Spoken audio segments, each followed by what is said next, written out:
Hey everyone, my name is Lester and welcome to another house tour. So, I'll be showing you Criselle dito sa Camella, Calamba. If interested, let's get on with the tour. Tara! So, before we get in, may area tayo dito for our little garden sa mga plantita dyan. Then definitely, we can put a lot of different plants. Enough space for potentially front yard. So, tara sa loob!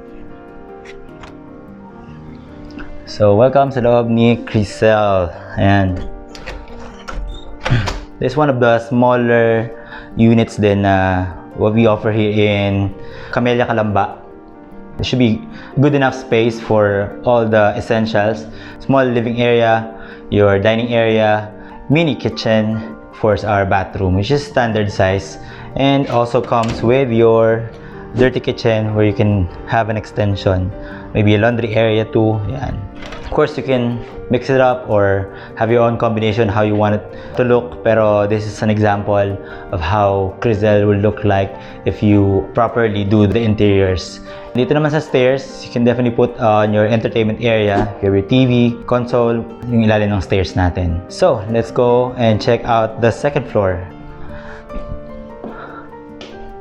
So with this design, ayan, mostly white siya or little bit of cream.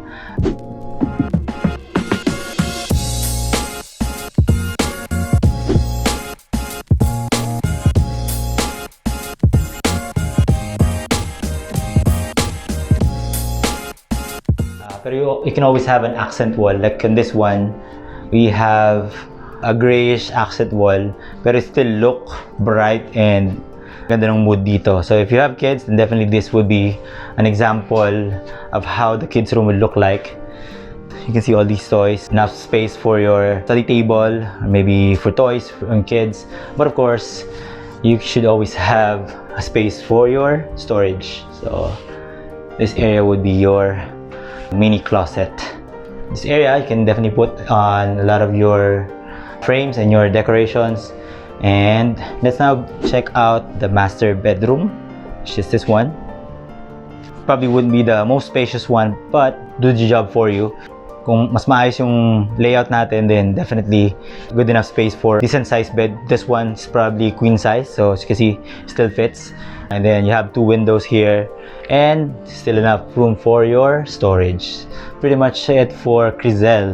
So if you're interested with this property, definitely you can check out description box below. You'll see our contact information there. You can also check out a form where you can fill out, so provide us the information and we can get back to you. If you're interested with other house tours, then you can check out this channel. If you haven't already, please subscribe to this channel. I'd love to share that to you. That's definitely the purpose of this channel. So hope this helps. So don't forget to like, comment, subscribe, and see you sa ating next house tour.